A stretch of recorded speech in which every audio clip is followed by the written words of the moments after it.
దేవుని పరిశుద్ధ నామములో మీ అందరికీ ప్రత్యేకమైన శుభములు అలాగనే ఆశీర్వాదములు కలుగును గాక. ఈరోజు దేవుని మాట, ఈ దినం దేవుని వాక్యము ఆదికాండము 31వ అధ్యాయము 12వ వాక్య భాగం.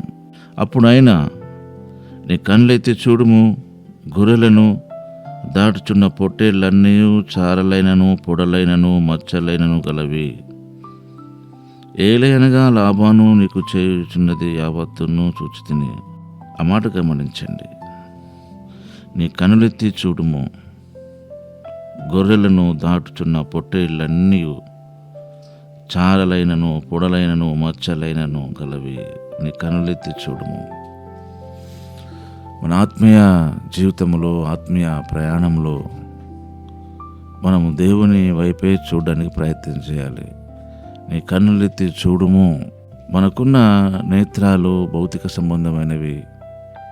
అవి ఎప్పుడు కూడా మనకి ఇబ్బందిని, బాధను, దుఃఖాన్ని చూపిస్తాయి. మనం గమనించాలి. దేవుని వాక్యాన్ని, మనము దేవుని వాక్యములో రాయబడిన మాటలను కూడా మనం గమనించాలి. మన ముందు ఉంచబడిన అవమానమును నిర్లక్ష్యపెట్టి అని రాయబడ్డది ఎబ్రీ పత్రిక 12వ అధ్యాయంలో. ఆయన తన ఎదుట ఉంచబడిన ఆనందం కొరకై అవమానమును నిర్లక్ష్యపెట్టి అని రాయబడ్డది. మన ఎదుట ఉంచబడిన పందెములో ఓపికతో పరిగెత్తుతామని మన గురించి రాయబడ్డది. రెండూ రాయబడ్డది. ఆ మాట మీరు గమనించండి. 12వ అధ్యాయం ఎబ్రీ పత్రికలో, మన ఎదుట ఉంచబడిన పందెములో ఓపికతో పరిగెత్తుదాము, ఆయన తన ఎదుట ఉంచబడిన ఆనందం కొరకై అవమానమును నిర్లక్ష్యపెట్టి రాయబడ్డది. మన ముందు ఒక పందెం ఉన్నది. ఆ పందెములో ఓపిక కలిగి ఉండాలి.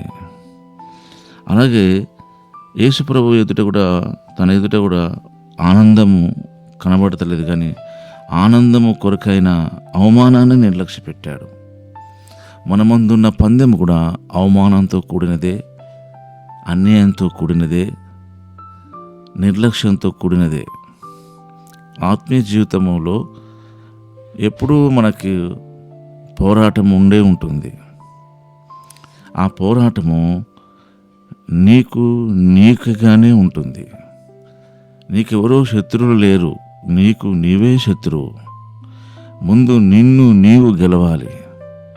ముందు నీలోని అవిశ్వాసంతో నువ్వు గెలవాలి. ముందు నీలోని అపనమ్మకంతో గెలవాలి. ముందు నీలోని ఆ యొక్క బలహీనతతో గెలవాలి. ఇక దేవుడు బలవంతుడు. యేసుక్రీస్తు నుందున్న కృపచేత బలవంతుడు కమ్ము అన్నాడు. మన ఆత్మీయ జీవితంలో మనం కనులెత్తి చూడడానికి ఇష్టపడాలి.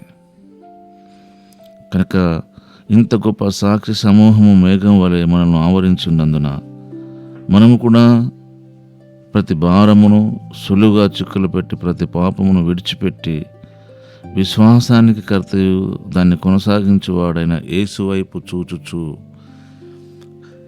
కనులెత్తి చూడడం, యేసు వైపు చూడడం, యేసు మాట వైపు చూడడం, ఆయన ఆజ్ఞను చూడడం, ఆయన వాగ్దానాన్ని చూడడం.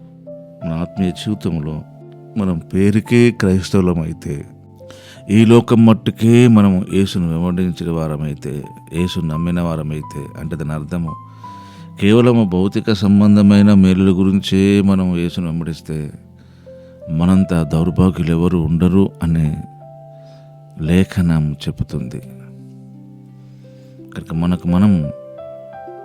మనమేంటో గమనించి, మన బలహీనతల్లో, మన అపజయాలలో దేవుడే మనకు విజయమని, దేవుడే మనకు సర్వస్వమని మనం గుర్తించినప్పుడు, చూసినప్పుడు, యాకోబు యొక్క అపజయాలలో విజయమును అనుకరించిన దేవుడు నీకును నాకును విజయ పదములు నడిపించగల సామర్థ్యం గల దేవుని నమ్మిన మనం ఈ విషయాన్ని ఎన్నడూ మర్చిపోకుండా మనం కూడా దేవుని వైపు చూద్దాం.